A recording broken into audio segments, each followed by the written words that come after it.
been 2 days since I finished the second volume of my struggle, A Man in Love, and now we are going to talk about Boyhood Island. Now, you might think, Kieran, you've kind of ruined the aesthetic here, but sometimes when you don't have enough money to buy books, you do this. You do this contingency plan.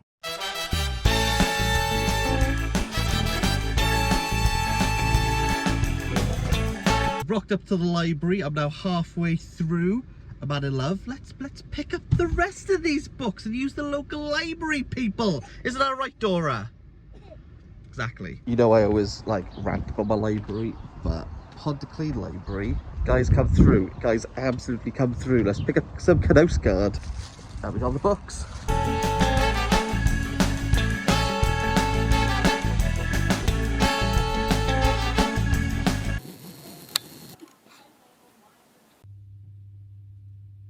Now, if you've been watching this series from the beginning, you will know that I've had one question on my mind, which is, where does Knausgård's mum fall into this narrative? Why is she absent? Why is she like a fleeting figure throughout A Death in the Family and A Man in Love? And Boyhood Island, we kind of get the answer, because Boyhood Island is before A Man in Love and before A Death in the Family, chronologically. We are going back in time as early as 18 years old. Yes, Knausgård gives a narrative where he's 18 months. So obviously in regards to this novelized memoir, he doesn't know that this exists. He didn't know that this happened. So there's some leniency given. We spend very little time with baby Knausgård up a mountain. Where we spend all of this book is in his childhood when his family moved to Sørland. If, like me, you know nothing about Norway and you couldn't really point to Oslo on the map, but luckily in the back of this hardcover they have a little map of where Knausgård was. And what I love is that there's a place called Hove. How fun! There's a place in Britain called Hove, and I don't really know my geography of England very well, so it's either going to be really rough or really nice. Britain doesn't really teeter on the in-between, but let's have a look what Hove looks like.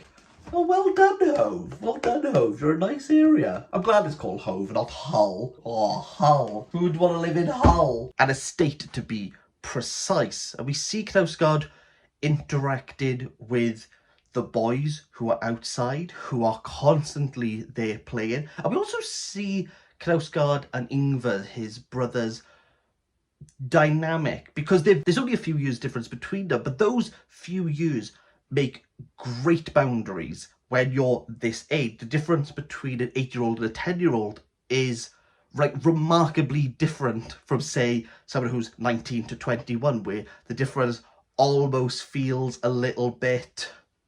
This age dynamic isn't contained just to the household, it's actually pushed into the estate. And as Knausgård's friends are growing up and he trundles along beside them, or as he moves up and the younger people trundle along beside him, we have these interesting dynamics. And yes, growing up, sexuality comes into this and what it is to have sex. And I think one thing about Boyhood Island is that the sexual encounters, such as when Knausgård sticks his penis in a bottle and it gets stuck, at times feel a little bit jarring. These scenes always have a voyeuristic element to it, and you're a little bit uneasy about viewing what Knausgård talks about and what he depicts and what he recollects. But I think what's more so, unlike the other books, and I'm fully aware this is because we're dealing at this particular age, there is an immaturity to it. There is an element of oh, why did you do that? You're so naive. For this to be a realistic text, it has to be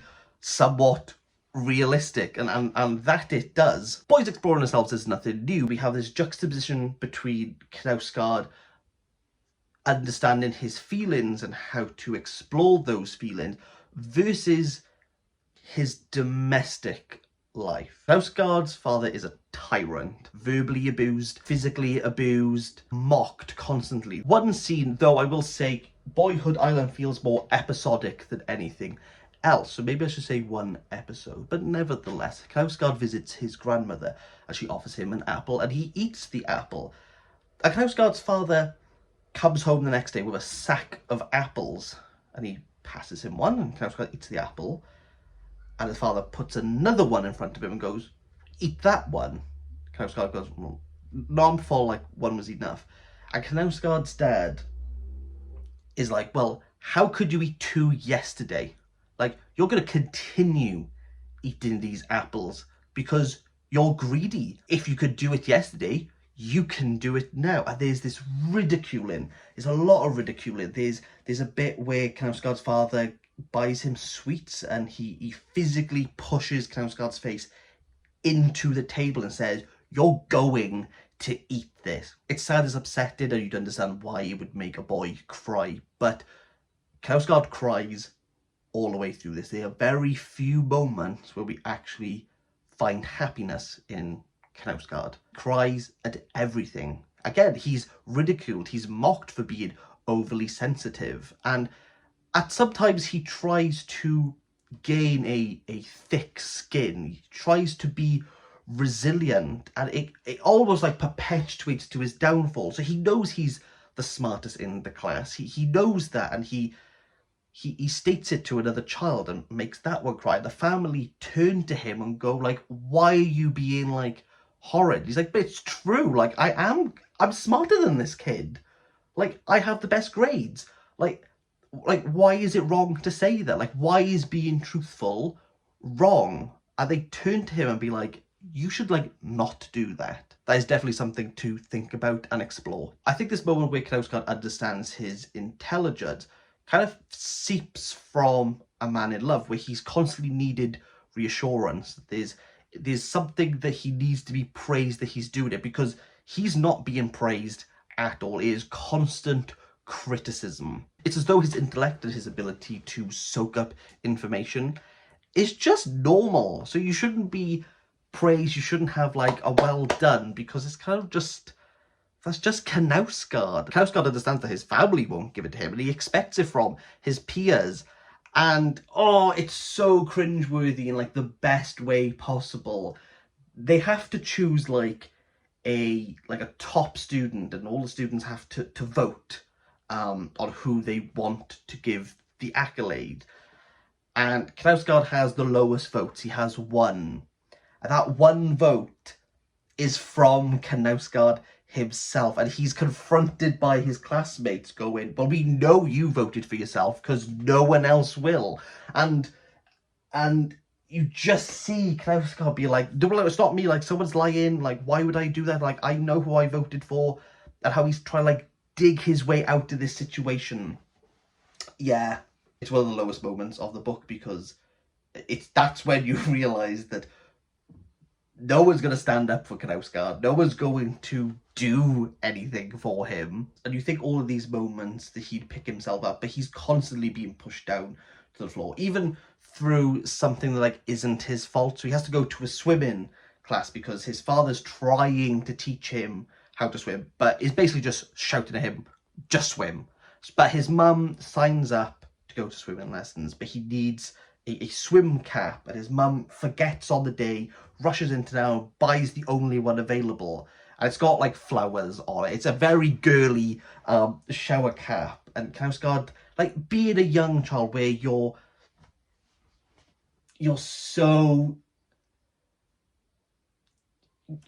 you need other people to confirm to you. You're so aware what other people will think, is sitting in the car being like we need to find another one. Like there's no way I can go to this class wearing this swim cap, because he knows he's going to get ridiculed. And guess what? He gets absolutely ridiculed. You see the mum sitting there like at the end of it, like really upset, because she's like, I tried really hard and I promised him, and it costs a lot. Like Knausgård's family do not have a lot of money, so for them to put him into this class is like a big deal. And you see her just sat there being like, I tried my hardest, and I let him down. Knausgård's mum is definitely the opposite of what I was expecting. Like, the reason why she's not in this. Knausgård's father he's abusive, but the mum is lovely. The mum, like, really tries with Knausgård. She's a very motherly figure. She's loving, she's caring, but the family do split. But it's not given away as that they're divorced. They just sit down and says, your mum's changing names and now she's not going to be there during family gatherings. And Knausgård says, like, are you getting divorced? And both parents just turn around and go, no, your mum's just changing her name. And from that, like, that moment onwards, absent. It's as if she is literally just cut there and then. Against the rest of this book, that cut is severe because this is a small town. It's small, it's rural, there's only a few number of people, and you see the same names repeated over and over and over again. So it's very stark when the mum stops appearing. But again, we have this small town mentality where everyone knows everything. Anything that you do is like spreads like wildfire. And thinking of fire, we have a moment where Knausgård has a box of matches with his friend, and they try lighting. Oh gosh, there's a wasp. Sorry about it. Let's just continue on before it tries to attack me again. Knausgård has a box of matches, and him and his friend try to light a fire, and there's this element of like, what's gonna happen? Like, we can control this. Like, we can put it out if we have to. And you see these two kids who seem to have no control in their lives. They can't control anything. They've managed to tame something that could destroy the town. And this sense of relief, this sense of ecstasy, this high, this rush, it trickles. It trickles. It ends very soon when Knausgård gets home and he has to deal with his father. But there's that small moment in him where he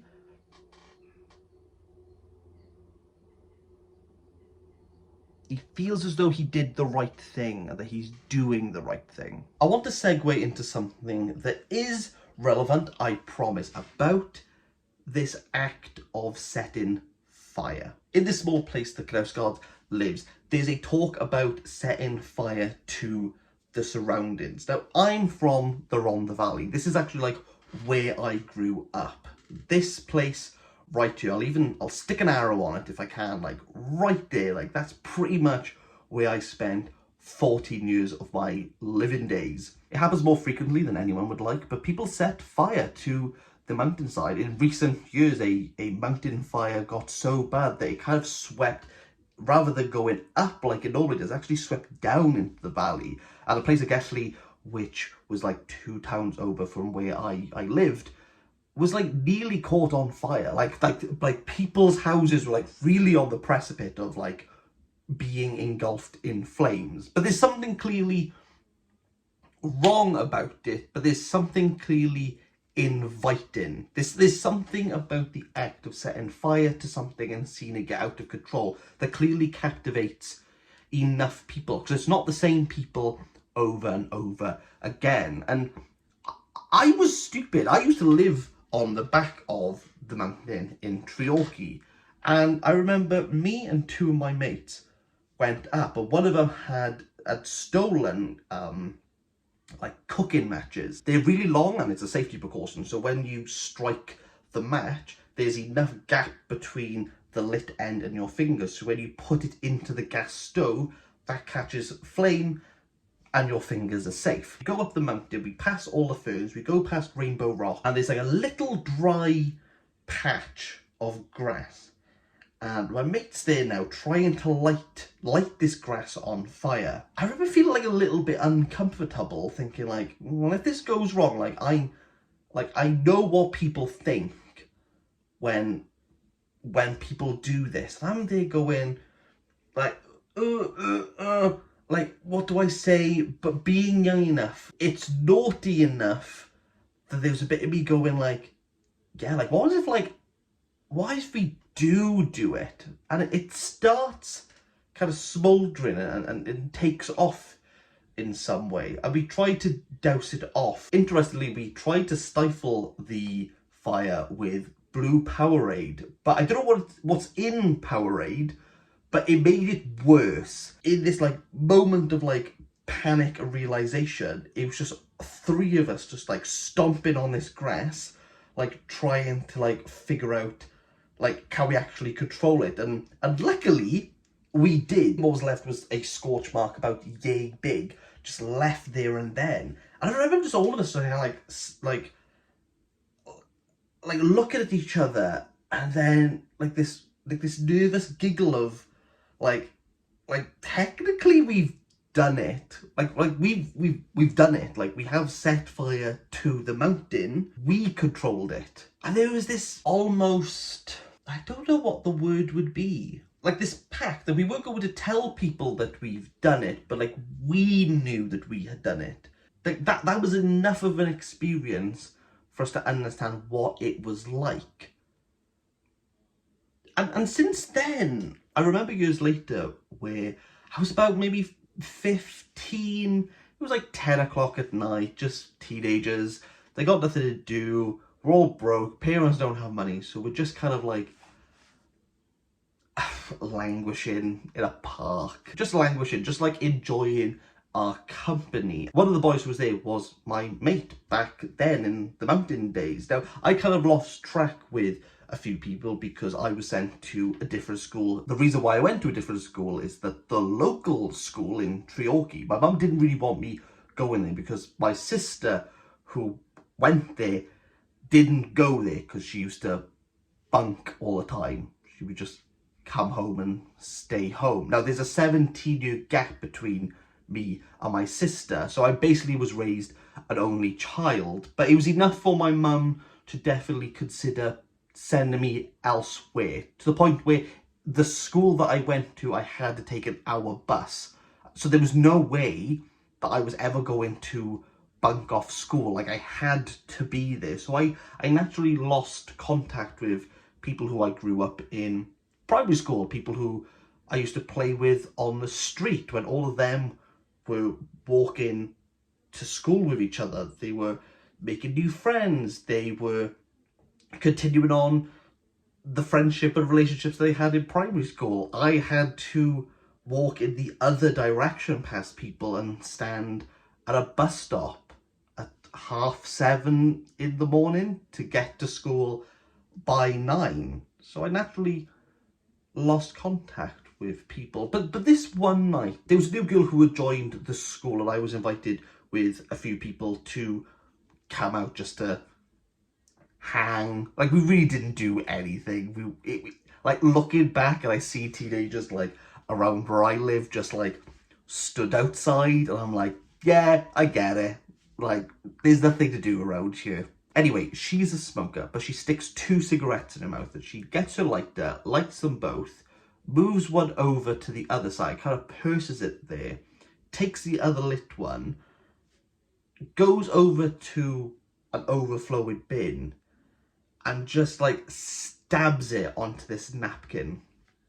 And this whole bin like catches, and it's crazy. And me and my mate, like we all kind of like scarper going like, why the hell like did you just do that? And she's like, it's funny. And me and him, we kind of like, we break off. We're both walking home. We get to the corner by the Stag pub in Treorchy, and he's going to turn left and I'm going to turn right. And he goes, do you know what? Like this reminds me, like I know that fire is probably contained, like nothing's going to happen. No one's really going to know. Fear of getting caught reminds me of what we did up the mountain. I don't remember what my response was, but that moment, that like one day, like the one, like we used to go up the mountain all the time, that's like a really particular day for me. And I think that was the last time I ever went up there. That's like the one thing that has stood out in my mind, and everything else has kind of become non-existent. I don't really remember going up there. I remember going up there, I just don't remember anything about going up there. Maybe there's something in there of a moment that lasted 20 seconds. There's many things that I've done and said when I was younger that I'm not particularly proud of, but I wouldn't say that I'm like ashamed of them. I think when you're young, like the attitude that you have is very much like akin to water off a duck's back. You don't really feel any resistance. Things happen one day and the next it's as if nothing really happened. It's only when you become an adult that you feel the pressure of the words. You notice the consequences of your actions. And I think people are easier to judge, to cut off ties, to burn bridges. At times it's a detriment because it completely clouds your vision on circumstances, on people. I think maybe we just need to be a bit more forgiving, a bit more lenient with circumstances. I know I've lost friends just because they've said one thing that I didn't agree on, or they've done something that I didn't like, and I've completely severed them. Why? Like, why did I like give up on one instance? I feel as though I have a lot of networks, but I don't have a lot of connections. And sometimes I wish I could say sorry, or I wish I could turn around and go, like, I was in the wrong, or I didn't understand, or I didn't listen. But even now, I feel as though it's too long in the tooth. And for me to reconnect, for me to maybe message them, like, it would feel weird.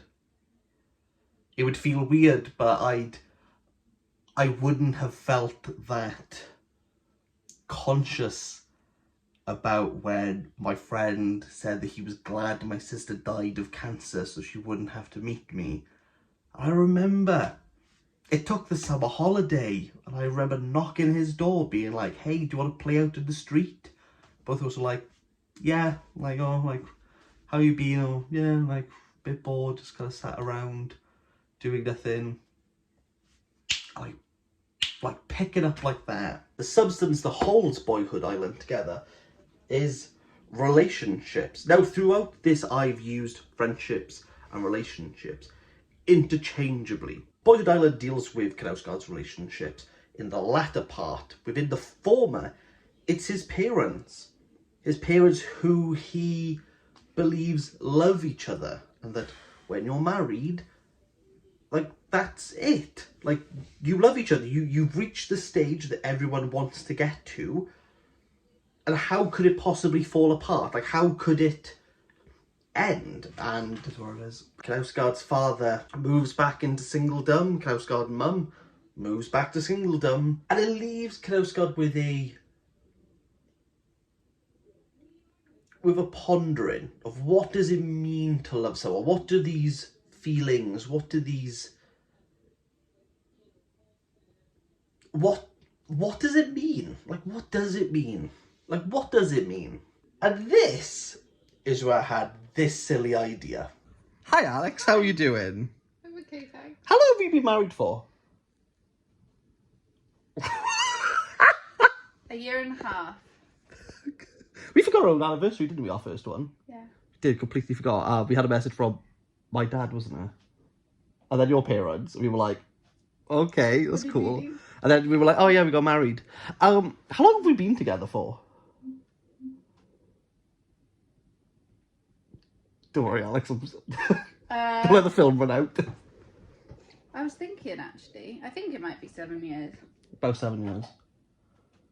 Was that your first ever love? Yeah.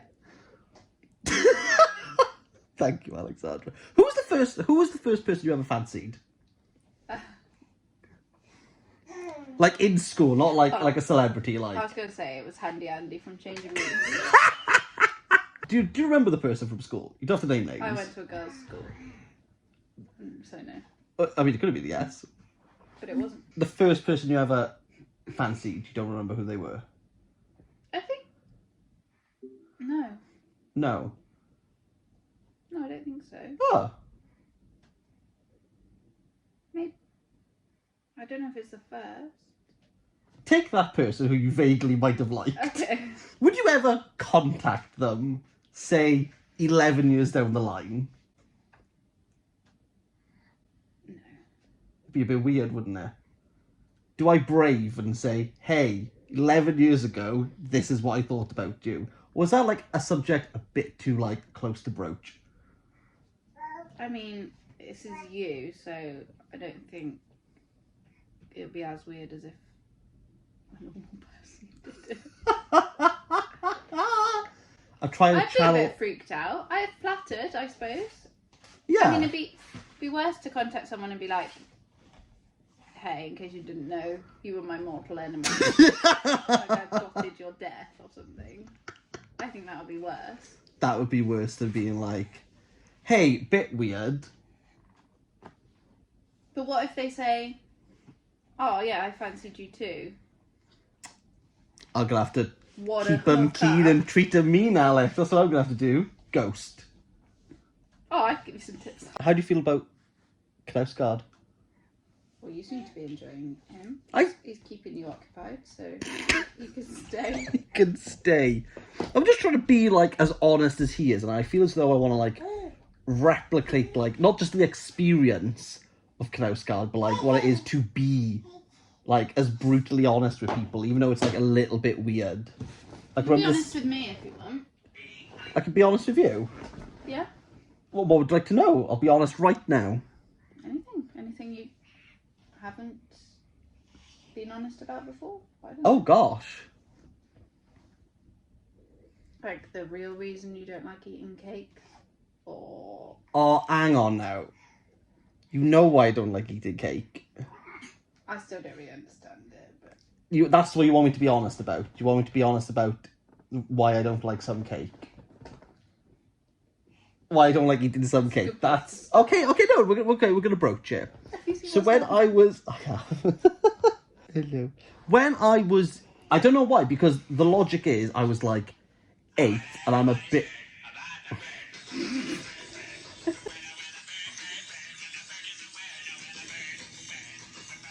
We've all been in that circumstance, and you get like the little giggles and like the red cheeks. I remember in primary school, I really liked this girl who was sat like on the next table, and I constantly like told my friends like, oh, maybe, because we used to have like table changes. Oh, I was like 7. This is so cute thinking about, but I feel like really like, I said that maybe I would sit next to her. Oh, Kira, what are you doing? Why are you saying this? And I remember my friend had written her name. Oh, in like big bold, like we all had like textbooks, and I'd opened it up and he had just written her name, black felt, like all the way through, and it kind of like seeped through to the front with a purple crayon. I don't know why he had crayon and felt. Like, I've never been in a circumstance where I've had both, but he had drawn like a purple love heart around. I remember opening it and this feeling of like the world should take me right now and just swallow me up. And I'll always remember that it was that moment she turned to me. So I'm sat here, there's like a girl, and then she's sat there. So there's wee young Kieran, here's a picture of what I used to look like, just like sweating, like frantically trying to figure out like what I can do so she doesn't notice. And there's me trying to like solve the circumstance that's like, it's not really that big of a big deal. I probably could have just gone, I finished my textbook and I have a new one. And Mrs. Davis would probably just turned around and gone, yeah, okay, here you go. But there was just this moment of like sheer panic. And I want to replicate that. For some reason, I really liked this girl in school, and I never told her until now, 11 years on. To give you some context, the last time I properly spoke to this girl was in 2012. Now, I had been in university and had changed schools, so I have not seen this girl or have been in like the same room or or physically spoken to her, like where we can see each other, since 2009. One thing that I have learned from this is that if anyone comes across as cocky and arrogant and you want to knock them down a peg, tell them to open up Facebook Messenger, find their like first proper crush from school, and just tell them. Just tell them. I sweated for 40 minutes on what was pretty much 6 sentences. I need to press enter and for it to send, I felt that absolute dread of, oh no, what have I done? It's absolutely nerve-wracking and it puts you like in the space of a teenager. I can't quite describe how it feels, but try it now. Try it now. Just don't even press send. Just try to tell someone that you used to like them back in school, and I pictured like everything for when I was like 13, like vividly. I've been left on red, however, and do you know who else left me on red? Longestine Jambalaya. I sent this email.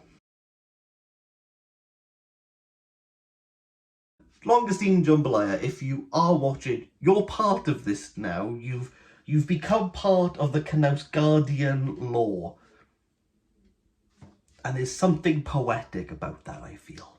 I mentioned that I read this in 2 days, and compared to the other 2 books, this one's more simplistic. You're very much in the same place, you meet the same names. Again, there's a lot of nothing that is happening. But I suppose when you're a child, there is a cyclical nature. You're kind of determined by school, the holidays, the breaks, your family. There's not much exploration that can be done. You kind of do the same things over and over and over again. And in his house, the same situations repeat over and over and over again. In school, he does the same things over and over and over again. His friends are constantly outside. He constantly plays the same games. He has to go to the same shop to pick up the same things. There's that element of nothingness that makes sense in a way. Very easy, but although I appreciate the nuggets that fills the gaps in any of these, at some point it feels a bit blasé and like we've covered this in very similar fashions. You're just feeding me information. It's kind of as almost as though he's eking out these threads that I was aware of. So for me, it's a 5 out of 10. What's interesting and what I'm starting to understand is that I think these can be read as standalones, but I would not recommend starting with Boyhood Island. I think you kind of need to understand where the gaps are here to understand why it's being spoken about here in that fashion. But I wouldn't rush out and grab this.